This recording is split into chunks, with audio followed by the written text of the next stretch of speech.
Hello and welcome to my channel. If you like my content, please like and subscribe. I really appreciate it. Hope you enjoy these next 3 stories.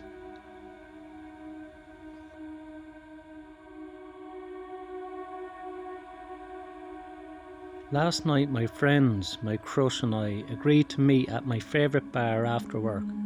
I was a bit early since I got to leave work 30 minutes early, so I went inside and ordered a beer. There was this huge muscular guy with a long ponytail sitting at the bar, and the seat next to him was empty. He offered me to sit down, and so I did. We had some small talk, and he seemed nice enough. He would ask me why I'm all alone, and he kept talking about how I looked so uneasy and nervous, and that I should relax. It was weird, but he had an almost empty bottle of vodka in front of him, so I really didn't think anything of it. My friends finally arrived just as I finished my beer and went to sit at a table. I had 3 more bottles of beer and we were having a great time. Whenever I went to the toilet, that guy from the bar was there asking me if I was okay. That was pretty strange, but at the time I just felt a little tipsy and everything was okay. At some point I started to feel sick, so I went outside to have a cigarette and get some cold air. The guy followed me outside and asked if I was alright yet again. I was starting to get weirded out. At that point the bar was super full, but he really seemed to watch me all night long.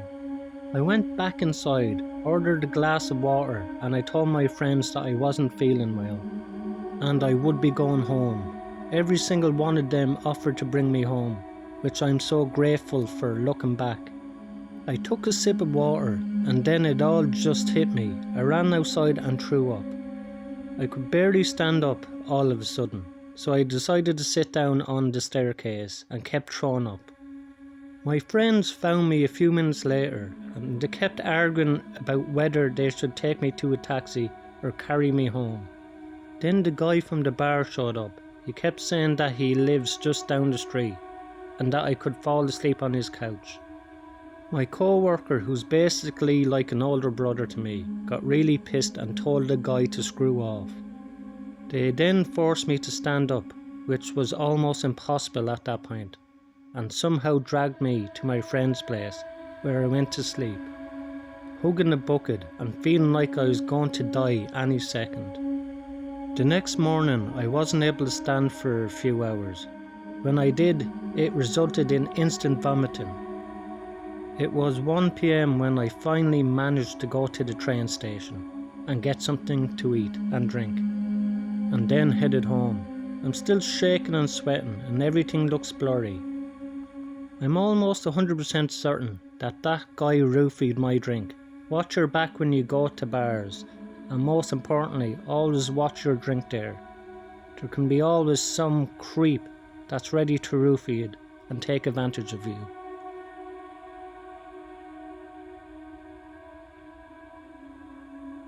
About 4 years ago, I worked in a pizza restaurant where the bar only served beer and wine. The staff were all very close to one another, and a lot of us lived together and carpooled. Well, one Friday night I was working with 2 of my best friends and one of their boyfriends. About an hour before we closed, this younger guy walks in and sits at the bar. My friend serves him 1 beer and a slice of pizza. They talked pretty consistently throughout the rest of the night, since he was the only one sitting at the bar. Nothing flirty, just friendly conversation. He was really a nice guy and acted completely sober when he came in. After about 2 short beers, he totally flipped the switch all of a sudden. It was like he was hammered. We were all so confused because, well, he only had 2 beers. My friend gave him his check and asked her if she could call him a cab so he could get home safely. He declines and says a friend will be there soon to pick him up. He pays his bill and she grabs him a water to go. About 30 minutes later, he was still there. We were getting ready to leave. We asked him if his friend was going to be there soon because we needed to lock up. He replied that his friend be there in a few minutes. We asked him if he wouldn't mind waiting on the bench outside, so we could go home. He agreed and he went outside and sat by the front door. We finished closing up the restaurant and bar, and we all headed out for the night after locking up. He started asking my friend who served him very odd and personal questions. She said she didn't feel comfortable answering them, and we all started to walk to our cars. I drove with my roommate and her boyfriend, but our other friend drove alone. He followed us to our car, and the boyfriend turned around and said, "What do you want?" He asked if he could have some of my friend's water, which she gave to him, and kept walking. She was so freaked out that she ran to her car, got in and locked the doors. We were already in her car when she was about to drive away, but he ran in front of her car and screamed that she needed to take him home. She yelled back that if he didn't move she would hit him with her car.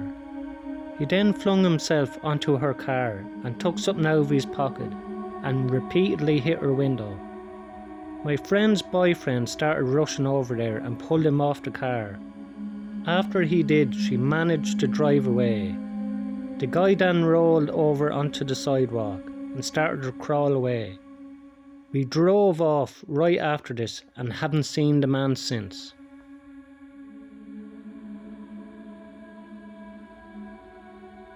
Last Friday, after a particularly difficult week at work, I wanted to meet up with my friends at a local wine bar / our house that we're regulars at. My poetry was actually debuted there. I'm good friends with the owner. I text my friends during the day and they were great to go on. I work close to the wine bar, so I headed there straight after work, arriving before my friends. I decided to order a glass of wine. I greet the owner who's behind the bar, and there's an older man there who seemed to be excited to have a conversation. But I decided to cut it short and take it out onto the patio to relax. It's pretty quiet at the bar, but by the time my friends arrive 45 minutes to an hour later, it gets busy. They order their drinks and I get a second one. We find a spot outside on the patio to catch up. A few of their friends join us, and we're all chatting.